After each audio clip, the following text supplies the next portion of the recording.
Welcome back to Civilization 6 Abridged. In the first part, we got off to a rough start because some barbarians right next to us kept throwing futuristic units at us and we had a long fight.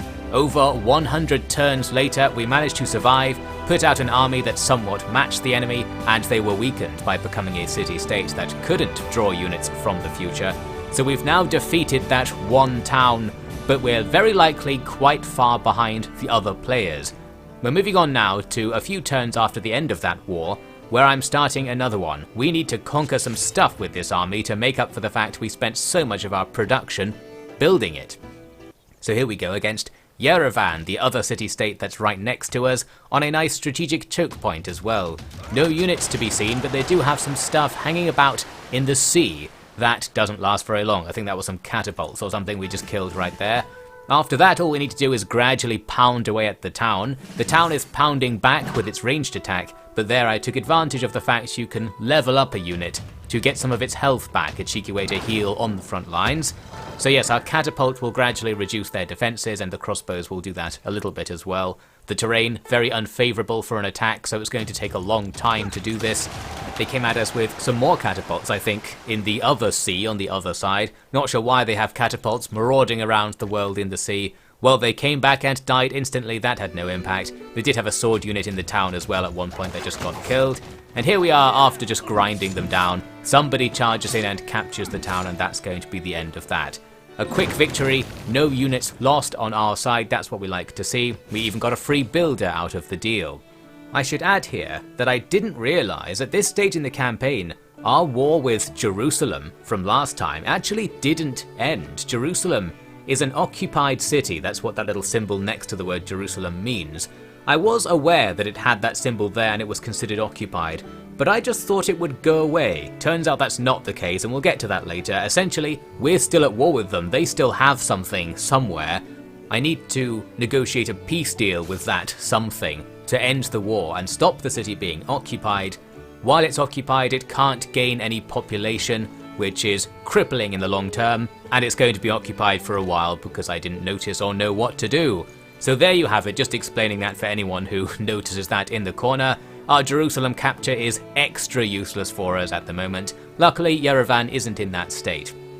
Now you might have noted, we happen to be next to America now, and my units are now just going to filter through and form up next to America, because we still need to get some more value out of these things. We're going to go for the classic no intel war. We don't know what they have, we don't know how big they are, but if we can't defeat this neighbouring faction, then we probably can't do anything in this campaign because we're likely quite far behind. And we have to do this, so we're just going to start the war and we'll rage quit if it goes poorly, that's essentially the plan. We can slightly decrease our warmongering penalty by using a casus belli because America denounced us earlier for attacking the city-states. That gives us a reason to attack them apparently. So that's probably helpful, our penalty's a bit lower. It does make it very hard to work out what that penalty is. It was a long time from here before I discovered how to even look at your warmonger penalty. They could probably just shove it somewhere if they really wanted to. Now our assault will begin quite easily because these two towns, Charleston and Los Angeles, don't have walls and there are no units here either. We just have to defeat the de facto unit that is the town garrison, its health bar. One thing to note is that my crossbows there can't shoot to Los Angeles. This is one of the things I really don't like about hex-based movement. Our crossbows have 2 range and technically they are 2 hexes away, but the rules about whether a diagonal move counts as 1 or more than 1 move change based on which direction out of the hex you're going. I think this is a game that favours the horizontal. Not quite sure. It's kind of complicated and I don't even understand it. All I know is that sometimes you don't have 2 range if you're in the wrong direction from the enemy. It's probably something to do with geometry and diagonals, but who knows. There could also be a terrain aspect to it, although I'm not sure about that. I think ranged units just shoot over terrain. Although in this case, here we see a diagonal attack that can be made at 2 range. That's the mirror image of the diagonal attack that couldn't be made with the other unit just now.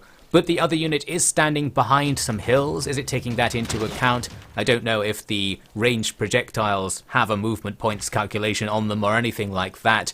Or maybe shooting from the right is okay and shooting from the left isn't, just because of how the hex geometry is set up. Reminds me of a complaint I had about Battle Brothers, where you were fighting right to left, but the hexes were set up so that you couldn't stand opposite someone who's right to left of you, because you have to pick an axis where there's going to be no straight line of hexes just because of how they tile together. In this game, horizontal is allowed. You can move horizontally but not vertically. Battle Brothers had the opposite problem. Well, whatever. I don't like hexes for some reason. I'm leading the anti-hex revolution, but aside from all that, our attack on America is so far going pretty fine. By the time we've taken these 2 towns, I was starting to wonder if we were going to face any resistance whatsoever. Well, there is something out there in the fog of war shooting at us. They've got crossbows, same as me, so that's parity, but we're going to have numbers on our side for sure. We advance a bit more and find the road blocked by this encampment district, which we have to take, similar to a town, before we can move on. There's also Philadelphia to the south, which we're also going for at the same time. Another case here where the 2-range thing is coming into play. Our crossbows standing on the road can't shoot the encampment. The guys in the forest can. They're both 2 tiles away. I guess the guys in the forest are a bit less than 2. Maybe that's why it works. Not sure on the geometry yet again, but it is proving inconvenient. It really feels like the crossbows on the road should be able to shoot there. At least we can now take advantage of our hoplite adjacency bonus by having 2 units go to attack Philadelphia. They effectively double in strength each, and then we have 2 of them, so we can make lots of powerful attacks, and Philadelphia's just going downtown pretty soon. We're guaranteed to make the capture. Now I need to move this crossbow unit forward to the left to allow the guys on the road to come into the forest so that they can still shoot, which presents the downside that going to the left here puts me in range of the city attacks of the enemy capital, which we now discover. Overall, just inconvenient. Just make it 2 in all directions. I say, I don't really know what's going on right here, so we have to move off the road into the forest. Now we're technically slightly closer to the target or something, maybe, doesn't really look like it. But now we can make an attack with those extra crossbows. All good. During this fighting, here's me going through the Civilopedia, the in-game guide. I was trying to find out when a city stops being occupied, because I noticed it was taking a while for Jerusalem to come back online. I ended up not finding the answer I wanted, but I did find it on my phone on the internet instead, and came here to make peace with Jerusalem. All I have to do is open up the city-states menu and say make peace. There's no negotiation or anything like that, so it just happens, and boom, Jerusalem is no longer occupied. Now it's just ours, and we'll start growing. It won't be growing very much, mind you, because there are no improvements around it, unfortunately. I think it's inevitable now that Washington will fall, because America has no more military units after those crossbows, as it turns out. They've put all of their efforts into colonizing. They have lots of towns and improvements instead. Absolutely perfect to have for our neighbors, because now this will make up for us not doing all of those things. And the war was one-sided and easy. Down goes their capital, surrounded by improvements, tons of pops. That's exactly the sort of place we want.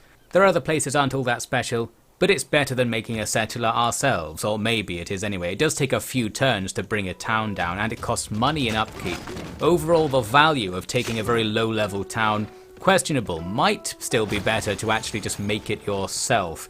So I don't know whether going military early game is really a good idea, but it's worked out for us pretty much as best it can. We overcame the barbarians, and now we have defeated another player really easily.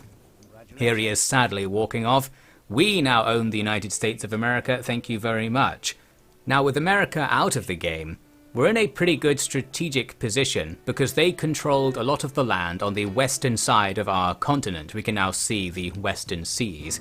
And we of course already controlled part of the east. So by filling in the middle and the top, going up to the top of the map, we'll have this area mostly to ourselves. I didn't quite know it yet, but it turns out we are completely disconnected from everybody else apart from in the south, where we have a narrow strip of land going into the Aztec faction. A very Mexico-like situation going on down there. We've got this sort of pseudo-North America thing going on, even with America as a faction being here. So what I thought now was it's time for a change of strategy, and I think that's going to be a pretty bad idea in retrospect. I think I'm going to be making 2 big mistakes in the near future. The first was just the idea that we should try and not invade anybody and just fill out our remaining space and work on building things in all of the new towns. I think I should have taken my army and conquered the Aztecs as well, because we could have done so and just had more territory and room to expand. The only real reason for me not doing this was money. I thought maybe I could disband units or get rid of them, because we are losing money at the moment. That probably could have been overcome by just conquering things, but as hinted, we're not going to be doing that now. I started thinking, since we control somebody else's territory, maybe this is the end of the campaign for all intents and purposes. I can just use their towns to get ahead of everybody else on the various passive ways to win, like science and culture, and I won't have to do anything.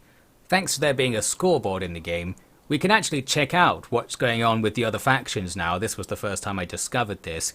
We're doing pretty badly for science, which I expected. We're doing okay for culture. We've got quite a lot of culture going, and we were boosted in culture thanks to our faction's trait as well. We're winning the domination victory thing, but that's just because we control somebody's capital. If we don't control anyone else's, that will then never progress, so it doesn't matter too much. And religion, well, we're not doing very well. We don't have a religion because I haven't worked out how to make one. A lot of the other factions have them and are generating faith points to spread their religion. We're not going to be focusing on that in this campaign. So you might have noted that there's another faction that has more than double our research at the moment. Those guys are going to be a threat, but what I thought right now is we're going to overtake them. We have all these towns. Let's make research buildings and just shoot past them. There's one big way though in which I'm shooting myself in the foot, and it's on the screen right now. In fact, technically, all of these new towns I've taken from America, I've just got them building random things. What I need to be building is builders, because a lot of these towns have unimproved tiles, and I really didn't appreciate how much of a difference it makes to improve a tile. Later, when I was micromanaging, I saw if you just built a mine next to a town, it could double their production instantly. It makes a big difference. And the other thing is that builders disappear after a while as you use them, which kind of made me not want to use them because it felt like a waste of production to just improve a couple of tiles. I thought maybe I'll just spend my production on a building in the town instead, and that's almost certainly the wrong decision. I do think they should probably just make it like Oriental Empires and other Civ-like, where you just queue up improvements to make and it just gradually happens. The idea that you have to rebuild builders after you've made something, it's just annoying micro at the very least, and it's the same number game, it's the same conversion of production power into improvements. I'm essentially speculating on different game mechanics that would have caused me to do better because I would have recognized what to do a bit earlier. Essentially, we missed out on a lot of improvements and a lot of economic growth because of that. My overall plan to like sit back for 200 turns and then just win is not going to be very effective, and that's probably one of the reasons why. We've now skipped ahead, as you can see, to later in the footage. I'm scouting out the other continent. There is Congo, the yellow faction that's currently winning the game, insofar as that they have the most technology, and that's pretty much going to give them an advantage in every way. We're starting to colonize the north part of our continent, but we're still lacking many improvements on the existing towns. It's not too bad because we have some of America's old improvements to work with, but certain towns have like barely any around them, and it really would have made a big difference if we'd sorted that out much earlier on. As for my military, well, they've been put to bed at this stage. I took a government policy that gives you extra amenities if you put a unit in a town, and then just spread my units out over all the towns. I think I pretty much had enough to put one everywhere. So they all have extra amenities in them. I can't remember what they do. In fact, I don't think I ever knew what amenities do, only that it complains if you don't have enough of them. It's probably increasing their growth in some way. And I've also got a policy that reduces upkeep on units as well. Overall, not sure if this is a good thing to be doing with my military. I'm really feeling like I should have just gone for the Aztecs and killed them immediately after killing America. The whole warmonger penalty thing that was scaring me off a little bit really is nothing too much to worry about, especially because at this stage in the campaign, every single other faction has denounced me, and they just denounce me again every time the denouncement expires after 30 turns, so we are just permanently the enemies of the world after our early game aggression. We do have some more aggression to take care of. Here in the north, just taking out barbarians to clear a space for more colonies, but out in the tundra those colonies won't be very good. We're just filling out the space for the sake of it there, really. I think what I should be doing is trying to colonize the other continent. I hadn't seen any good spots yet, but there are actually some completely unoccupied parts of this other continent I could have been going for. Alas, I'm just complaining about things I now know about being from the future. After some time I checked in again with the scores to see if we'd caught up at all. Well, not really. Congo still have double our science. We can compete a little bit with China, the number 2 science power. But yes, because science compounds in that having science unlocks the things that give you more science. Whoever's out in front should stay out in front forever unless something happens, and that's something that I was hoping would happen to me, was that all of my minor cities that weren't very good would start producing science and having science buildings by making the campus districts, thus allowing us to advance, but that's very slow in coming due to the lack of improvements, which are now starting to get laid down all over the place. The improvements renaissance is going to happen. There was another thing I wanted to do, although I can't work out if it's possible, and that was to make my state religion Protestantism, the American religion that's all over our empire at the moment. We still have our old God of the Forge pantheon religion or something like that, something that improves your production of ancient units. Not very useful. I thought I'd like to take on a main religion and get some bonuses from it, and maybe start spreading it as well. I presume you can do that. It feels like it should be possible, but I couldn't find out a way to do it. Therefore, we shall remain worshipping the old gods, but lots of people are actually technically Protestant. But then the faction that controls Protestantism doesn't exist anymore, so I don't think that's a disadvantage. Not quite sure. Well, let's just keep making improvements. We're finally getting there now. Way too late, as I mentioned. I think we should have done this as the first thing after capturing the American cities to get a builder out and get going. We have a policy that allows our builders to make 5 things instead of 3 things, which is very useful to us right now. So by making them all at the same time, they can all benefit from that upgrade. I wanted to buy that tile that has rice on it in between Athens and Sparta. One day we'll get it. We do need to leave some tiles empty as well to build the special districts like the science district on them so we can use them for stuff. I'm throwing out my envoys to the science city-states at the moment to get extra science points, although not very many in the grand scheme of things now that Congo are pretty far ahead. And check this out, I actually did make a colony on the other continent at one point, just seeing a little spot. I'm currently exploring the spot I should have colonized earlier, I think. There's a nice spot to our south with not much on it. By the time I discovered it, it was kind of too late, because the lead time on colonizing the other side of the map will be very long, and a couple of other factions had already started doing it. There was the odd Congo and China city in the big open area. At the top there's a message saying something to the effect that China has advanced into the modern era. Inconvenient for us. We're currently in the industrial era, which is the one before modern, I think. Congo, though, are still far ahead. The next time I check the scores, they're still double our science production, still have double our science production. We've actually overtaken China in production, so over time we'll be able to be the number 2 scientific power at this rate. But yes, it's the 1400s and the Congo is covered in skyscrapers by the looks of things. They are shooting ahead of everybody else in tech. They're in the atomic age, I think, of the information age. And my hope for ever catching up, which did last for a while, has kind of gone away now. I thought that sitting here and pressing end turn would be a good strategy. I don't think so. Our towns aren't that good. Our territory is very secure militarily, but it would be nice to have a lot more. And we probably could have had at least the Aztecs as well taken down earlier on while we had that early game advantage. At this stage our units are still just hoplites and stuff, so they're going to absolutely suck against any other factions things.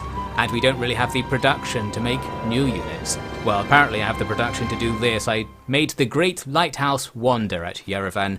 I think this means all of your units can travel further on the sea, which is quite nice for adventuring and such. What I ended up checking out was whether I could do some diplomacy.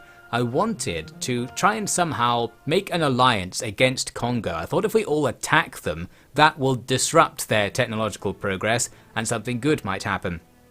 The issue is, as mentioned before, everybody hates me because of my earlier warmongering.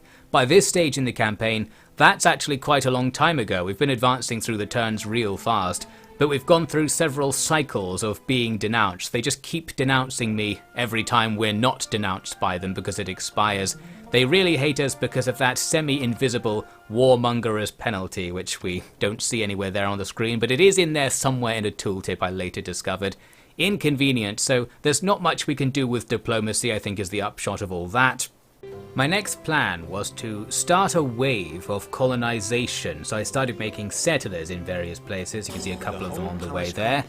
I also decided to make the Forbidden City for some reason up at Sparta. I think making this levels up all of your units in terms of experience, not their quality or their unit type. Well, I really just made this because I could, and I thought having a wonder might be useful. And indeed it might actually be useful for something I'll mention in a second. Now that we've got our capital able to produce things, it's going to make something more useful, hopefully. We can start making archaeological museums and art galleries at this stage. We've unlocked that in the Civics tree, and that's also part of my upcoming new strategy. The other part being the colonization stuff I mentioned. Here's me colonizing a random island. Might be good, there are some tiles we can use there and some water resources. I sent settlers towards the east coast of the other continent via the Western Sea, and I think I sent at least one or two down towards the not particularly colonized area in the south. The new plan is to make a town and then immediately have somewhere else that's already built up, make a builder or have a builder already prepared to go and improve the tiles around the new colony as soon as possible. I think that's a real priority. I think making settlers and builders should come in tandem. Here's me checking the scores once again and really deciding on our only hope. We have way more culture production than anybody else. We're still not first in the culture victory race because it's based on tourism, so we have to do something separate to getting culture that will improve our tourism. But I thought maybe we should just start focusing on that. The civics tree is kind of like its own tech tree in a way, so if we could be really far ahead in the civics tree, maybe that will help us unlock more tourism. We'll get more artists, we'll get radios, we'll get better wonders or something. There will be some way to be ahead of the other factions without being ahead of them technologically, since their technological advantage, the Congolese technological advantage, will mean they'll eventually win on their own if we don't do anything. We can't attack them because technology makes a massive difference to your military strength, and they can just outproduce us in general, so they can do anything they want, but maybe our art will be better and nobody will want to go to Congo and will win because of that. I've also got a spy, as you might have seen just there. I'm going to try and eventually steal some of their tech. Maybe that will allow us to catch up, although I don't think you can steal that much. I don't think it's going to make that much of a difference. There's one other thing I'm thinking of doing, which is attacking the Aztecs after all this time. On the scoreboard, they don't have any military strength. I think there's like nothing down there. So maybe we can hoplite rush their few cities and take them just to have them in our collection. The warmonger penalty thing no longer bothers me because I've found that it just never goes away. So once you get it, you might as well keep attacking people, unfortunately. We could spend a bit of money upgrading a few hoplites into moderner units and then just go after the Aztecs and see what we can do with that. So I think that might be a good idea.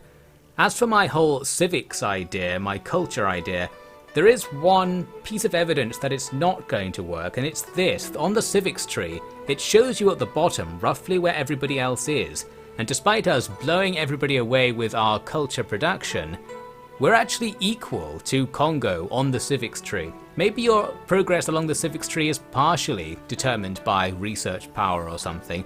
I thought we'd be out ahead because we've been ahead of everybody for the entire game. Somehow, we're just drawing even. Not really sure what that means or how it's happening or whether we can even trust that screen at all, but it's not looking that good. I've still got hope though. Here's the technology tree where obviously there is no hope at all. Congo are almost at the end of the tech tree right now and we're only in the middle of the game, so technology is just completely out the window as something we can use, mainly because those late game techs give you more tech as well, I imagine, so they're just going to shoot off and start doing the stuff where you build a rocket and go to Alpha Centauri or something, whatever the science endgame is. We'll leave them to it. We're going to have better anime or something, and the world will think we're all the better for it. Let's see if that works next time. Thanks for watching this RPG gameplay commentary. Check out the playlists on my channel for more.